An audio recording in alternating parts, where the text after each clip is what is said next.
Yo, I'm your host, T. Yo, it's your co-host, PTZ. And it's JegnaTalk for you by youth on JegnaFest Worldwide Radio. #1 teen show in the Midwest, broadcasting on 152 radio stations globally. And today we're here with... Boy Big LeVar Fletcher. How you doing today? I'm good, bro. I'm good. How you? I'm good. What about you? I'm great. Man, that's what's up.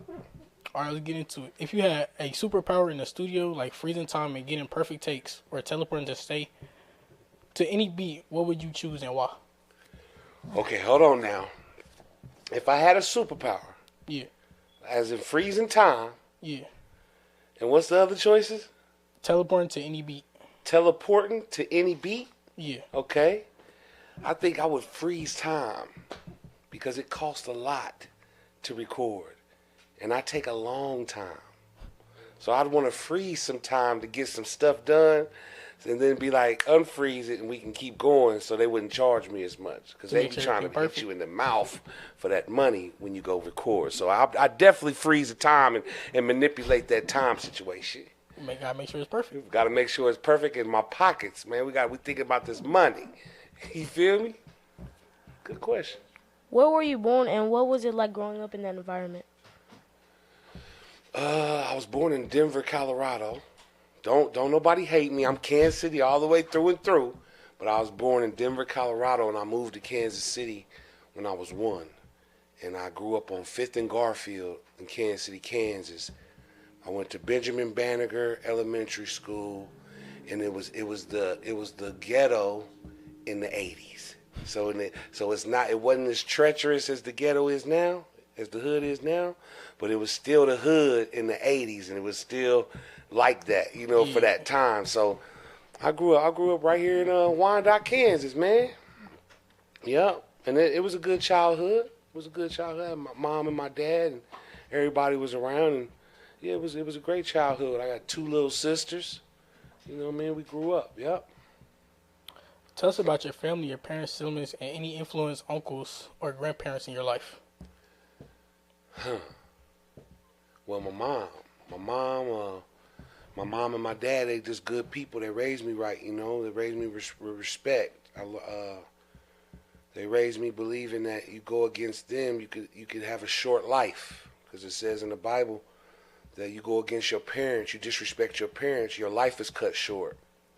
So I always grew up thinking that in my heart and in my mind. So I always respected my parents, and they were really good people, man. And as far as my mom used to come in my room every morning singing Es un parito esta la ventana, canto muy bonito en sol la mañana. Ooh, she would say that. She a black lady, right? Ain't got a lick of Spanish in her, Mexican in her, and she would sing Mexican to me every morning. And so my mama's got a voice, you know what I mean? And she was always singing. And excuse me, she always had me into things where I was singing and performing. So that's how I came up with that music bug in me. Oh, it inspired you? My mom inspired me. Yeah. Yeah. Looking back, which childhood experience shaped your worldview or your voice in music? So if we're talking about what shaped me today, yeah, and why and who I am today, then we're talking about just my life and the choices I made as a youngster, and then not being the right choices, and going through some of the hardships of life, some of the bad times in life, and just doing the wrong thing, and then going to prison, and then finding God and getting right with God, building a relationship with God, and that's what molded me now. My past troubles, past experiences, past.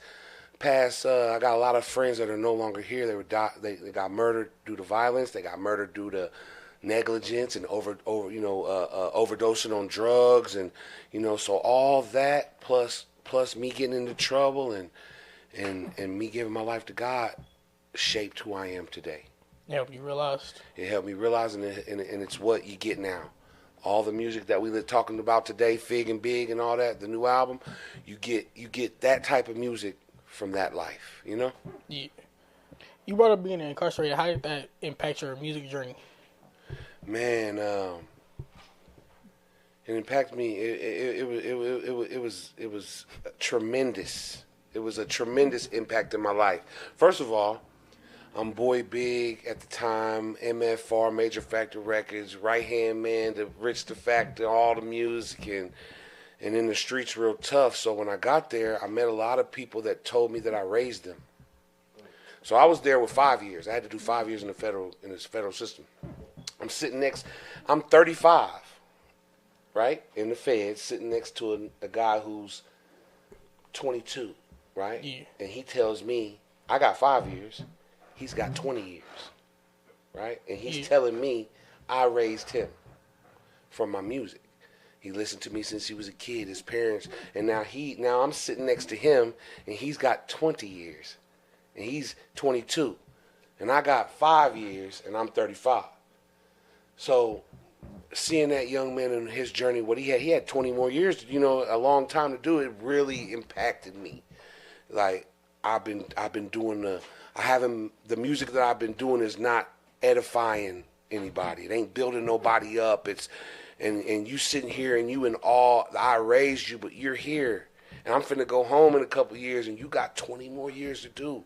But you glorify me because I raised you. I didn't like that feeling. You know what I mean? I didn't like the feeling of that I was a part of something that, you know what I mean, that meant so much and that people held so dire, and it was really the wrong thing because prison ain't cool.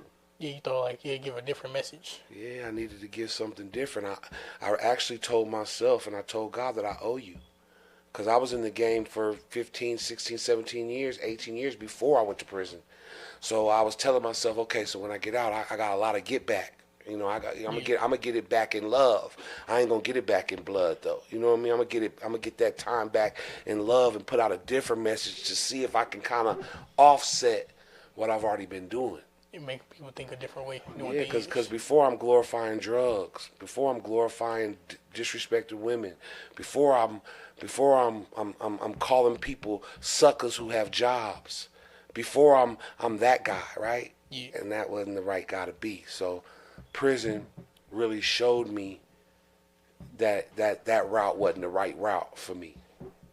For anybody, but for me, I knew it for me then. So once that happened, with me, it was a switch. It's like, nah, I ain't doing that no more. That's over with. You know what I mean? And I stood on it. I ain't doing it no more, That was deep. Yeah. So do you think that affected your sound? Well, not really. Not my sound, my content. It affected my content. It affected what I talk about, the issues I sing about, the subject. It affected that. It didn't affect my sound. I actually, since I've been doing music so long, I'll just slowly, if you do something for a long time, you get better, right? So that's what I was already in the process of getting better because I do music. So the sound was going to be the sound regardless, you know what I mean? Because that's the sound. But the words and the content and the songs and the stuff that really means stuff, like what are we talking about? You know what I mean? Yeah. That's what it affected. Like the way you say it and the way you put it out. Yeah, the way what I'm really saying to you. Yeah. You know what I mean? And what I'm not going to say to you. You know what I mean? My line that I drew in the sand that says I'm not doing that no more. Mm-hmm. That's what it affected. But as far as my sound and how I hear music, it didn't really affect that because I'm me. You know what I mean? Yeah. Yeah. You spoken at the Wyandotte County JDC. What message did you hope to leave with those? Man, that time I went there, man, that was a humbling, and it was emotional, because I was in there with young kids, juveniles, who had long roads ahead of them, who, they were juveniles, but they were in there for grown man crimes. You know what I mean? Mm-hmm. So that kind of, that affected me. And it's like, what do you say? What do you say to youngsters who are going through it? It's one thing to stand in front of a bunch of kids who ain't never did nothing. You tell them, don't do this, don't do that, don't do this, right? This is the wrong decisions. But it's different when you're standing in front of kids who've already made those decisions, and they're already going through the consequences of those decisions. So I really was more humble and more like, wow, and like, man, I'm praying for y'all, and more of a consoling, you know, because they're actually going through the fire right now. They're not kids you're trying to stop from making. They've already made those, and they've got long roads ahead of them. So it was more about love and more about understanding and more about it's not over. You know what I mean? It's not over right here. That was the message there. Like, it doesn't stop. Like, once this is done, man, let's start making decisions that keep you away from places like this. You know what I mean? And how am I telling y'all that? Because I did it. I was in a place like this. I had to go to court. I had to wait for a judge to tell me how much time I got. When I got that time, I had to eat that time and go do my time. So when you're in the fire, it's different from not being in the fire. So my whole thing was just telling them that I've been there and this will pass, and one day you'll be looking back at this, and it won't affect your life in that day. You know what I mean? But it'll be something that you learn from. So that's how I kind of attacked that. You know what I mean? That situation. But it was really emotional because they were youngsters, and and those crimes, the crimes that they were involved in, the time that they was looking at is no little boy stuff. You know what I mean? So I'm looking at little boys that ain't dealing with no little boy stuff. You know what I mean? So that was kind of tough. What reaction did you receive in that setting with them? Man, they was really open to me, you know, because they had a TV there. They had a TV there, and I was allowed to show them, you know, they're young. I'm older, so some of them, maybe their parents and stuff know my music, but maybe they didn't. So I got a chance to turn on the YouTube, and we got to listen to some songs that they might know. So then they kind of felt like, like, oh, okay, we do know of you, you know what I mean? So their reaction was they was happy I was there, and they felt like that we were all, you know, gelling and growing together. You know what I mean? Yeah. So their reaction was dope. I didn't catch no flack. I didn't, you know, they wasn't looking at me like, man, who was you to tell us anything? You know what I mean? They wasn't acting like that. They was receptive to what I was saying. Listening and being respectful. Yeah, they was listening and being respectful. That's right. It was a good time. Even because of the circumstance, it was still a good time. Mm-hmm. What drew you to writing hooks and led to being known as the hook master in KC? So you said, what did I use to write my hooks? What drew you to writing hooks? Oh, okay. What drew me to I don't know, man. It's just the most repetitive part of the song. It's the song. I like the fact I'm gonna be on the part of the song that you hear the most. So that's probably why I was like, I got the hook. Because you know why? You're going to hear that hook 3-4 times. You might hear the verse once, but you're going to hear me. When he's done talking, you're going to hear me again. I'm going to start the song. I'm going to end the song. You're going to hear Boy Big. I'm going to get you hooked. You know what I mean? Yeah. So that's why I really chose to do hooks. And then after choosing to do hooks, the community chose it for me because that's what they started coming to me for. There was a point in time I was on 98% of the music that came out of Kansas City. So out of all the guys doing music, they came and got Boy Big. 98% of all the people doing music, they had a feature with Boy Big on it. Oh, so that's how you got the name, the Hook Master. Yeah, the Hook Master, baby. I'm still that. I'm still the Hook Master. Where the camera at? Is that the camera? Yeah. I'm still the Hook Master, man. Yeah. For real. How did collaborations with Rich the Factor and Ampichino come about? Man, good question, man. Well, I met Rich the Factor has always been like, he was a street legend before he was a music legend. They used to call him Rich Loke. You know what I mean? So he was a street legend before he ever did music, right? And a lot of people know of his legend on the street before the music. You know what I mean? And I was one of those ones that kind of heard of him, and he had 40 cars, and all of them had gold rims, and everybody knew. This is when I was young. This is before his music. So he's always been this character that you know about in the city. You know what I mean? And he heard me one day when I was young, and after he heard me, he came looking for me, and once I did my first hook for him, he called me every week, and I just would show up. And that musical relationship ended up developing a personal relationship other than music. He ended up being my friend. He ended up becoming my big homie. You know what I mean? Where I saw him all the time, and And then he had Major Factor Records, and then I became a part of that because I was with him all the time. And after I became a part of Major Factor Records and doing the music and all the music that I did with him, people loved it. You know what I mean? So that's when, after that is when all that other stuff came. The Ampichino, the Joe Blows, the Jackas, all the guys that were doing stuff at that time, that all came after that because of what I was doing with Rich, and then with Fat Tone, and you know what I mean, they would come and get me, and then so much time dealing with these people, you develop personal relationships with all of them. You know what I mean? Yeah. Mm-hmm. What's the most memorable moment or lesson from a session with Fig and Big or other collaborations? Say that one more time. Say that one more time. What's the most memorable moment or lesson from a session with Fig and Big or other collaborations? Memorable moment with Fig and Big. Man, all of those moments are memorable because this was a real Fig and Big. This is a whole different lane. It's a passion of mine right now. You know what I mean? So let me think of a memorable moment from Fig and Big. See, I've been wanting to do a Fig and Big album for about 8 years now. About 7 years I've been wanting to do this. And I've always brought it up like, man, we got to do an album. We got to work. We got to, we always doing music together. But as far as putting a project together, I always wanted to do that. So I think my most memorable moment is our first 10-hour session of that album. Because we got so many 10-hour blocks to record this music. So you go here and get 10 hours straight. Go here, get 10 hours straight. 10 hours straight. We had about 8 of those, 9 of those, right? Yeah. Where we go in and we knock out 10 hours together, right? So the first one that we did is probably my most memorable because it was finally happening, you know? Yeah. The Fig and Big album that I've been wanting to do for so long is finally happening. We got 10 hours at one of the best studios in the town with the best engineer. I said it, the best engineer in the town. You know what I mean? I knew the music was going to be great. The vibe was great. You know, it wasn't forced. It was easy.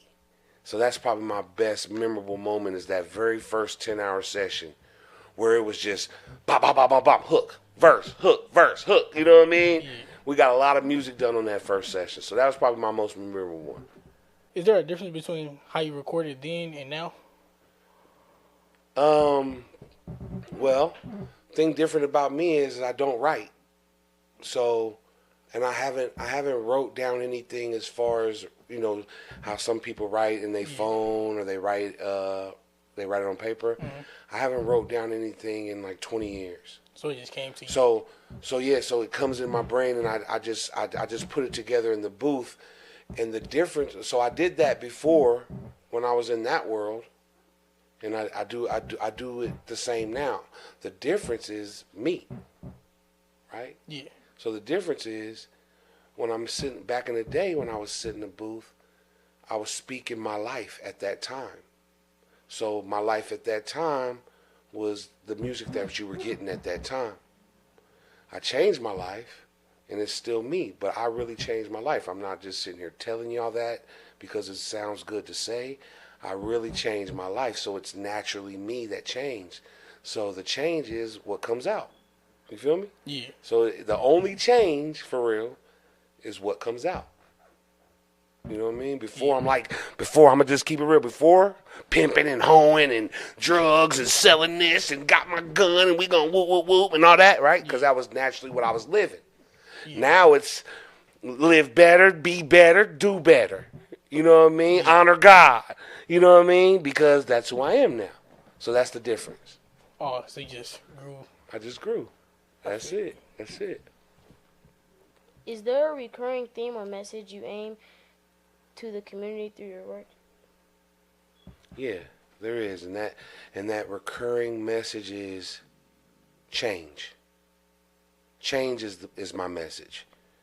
Change is my message. Like, if I can do it, anybody can do it. Because I was deeply engulfed in a world that I'd never thought would be different. But lo and behold, it's different now. And if I can change, you can do it. So that's my recurring message is change. However we give it to you, however we slice it to you, change is what it's about. Oh, so you believe like everybody need a second chance to do Everybody, anybody can change. Anybody living one way can live a different way. You know what I mean? better? Any of your tracks, what would you introduce as your story and how did it come together? So, one more time. If you could pick any of your tracks, Mm-hmm. how would you introduce it as your story and how did it come together? So, like, which one of my tracks would I? This Fig and Big album, man, I ain't gonna lie, man, it's loaded. It's loaded with feel-good music. It's loaded with real music. It ain't braggadocious. It ain't I got this, I got that, money, money, money. It's really some life experience music. You know what I mean? So, the number one song that I think that I would say represents like what I'm gonna step out on is Keep Your Head Up. You know what I mean? There's a song on the album called Keep Your Head Up, and it just talks about how no matter what it looks like, no matter what you're going through, to keep your head up. You know what I mean? You think you go through things and you think it could be over. It's not over, man. You go through things, and by the grace of God, if you're allowed to live through those things, then you're going to be allowed to learn through those things. You know what I mean? So Keep Your Head Up on the project is really my go-to because it you know. Plus, I played it for a handful of people, and it seems like a lot of those people, when they really are in their zone and listening, they all get sentimental, they cry, they end up telling you, you know, Fig on that song says some emotional stuff to a lot of my people. Be like, man, you know, he says a line in that like when my head hit my chest, you know, like he was going through something or whatever, and he could feel his head hit his chest when you down and you got your head down. Where your chin at? Your chin down here when you down. You know what I mean? So it's just that's probably the song that really is a standout for me.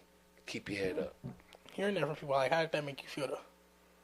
Man, it's emotional, man. When you see somebody listening to your music, and they like, I'm talking about grown men listening to your music, and they crying. You know, we don't show emotion in front of other men.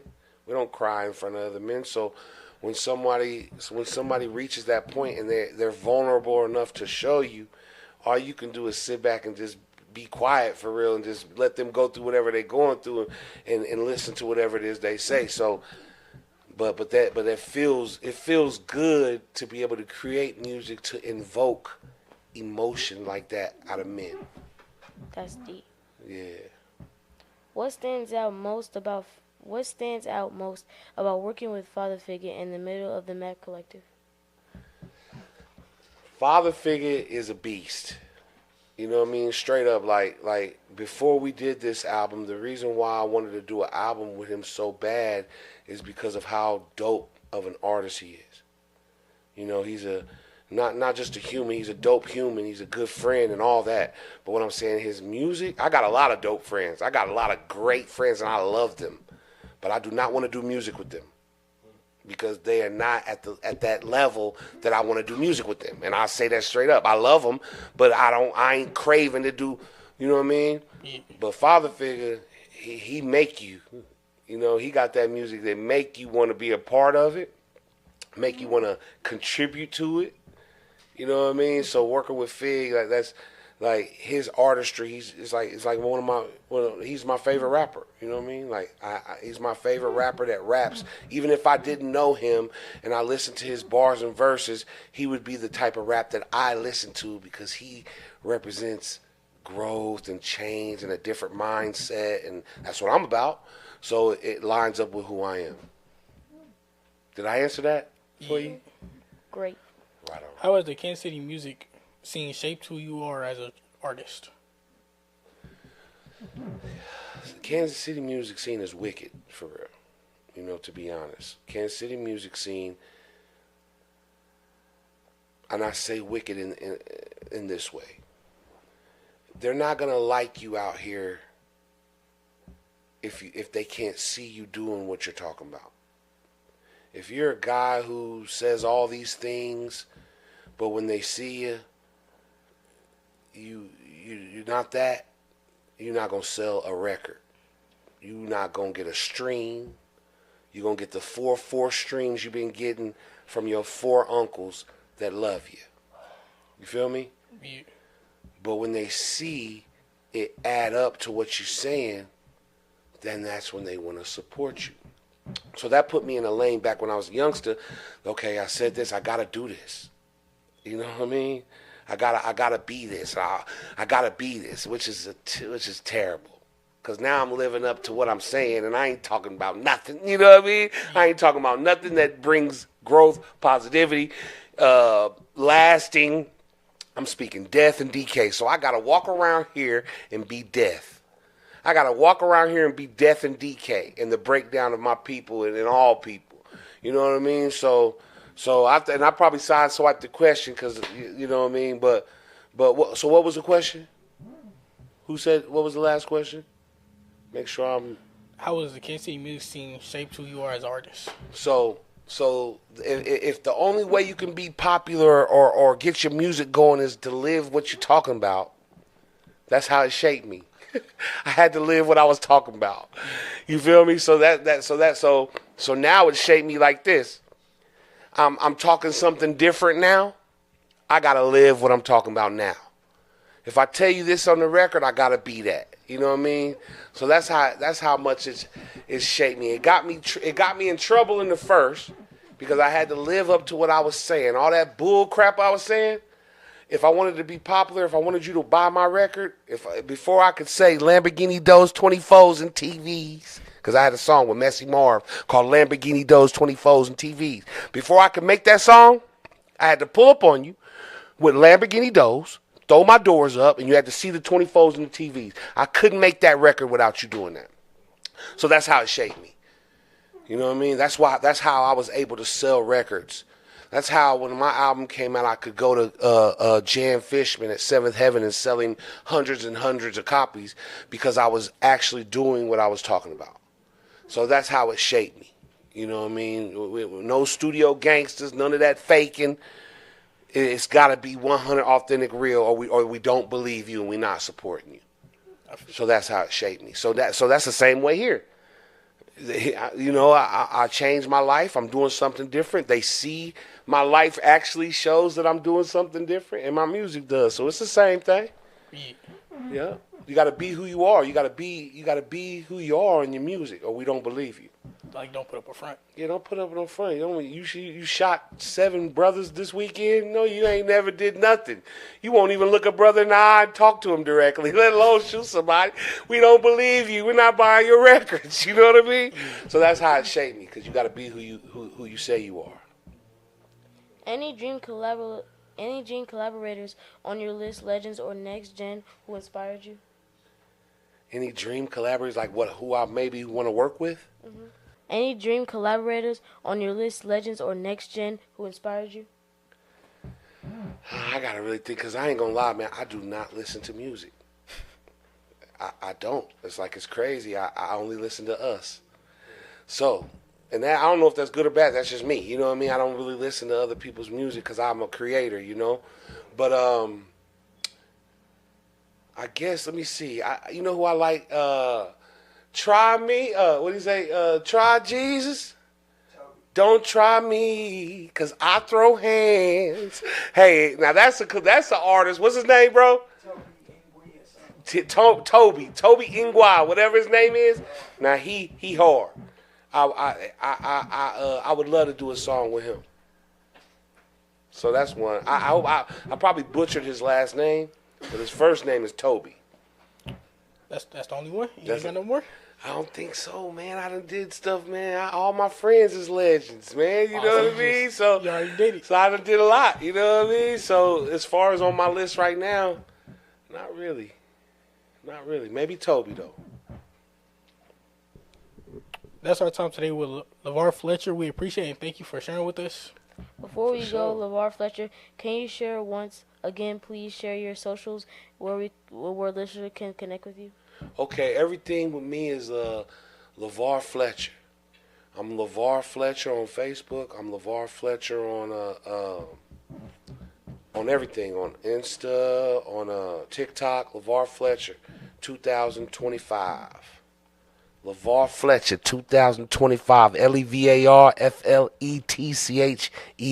2025. Yo, I'm your host, T.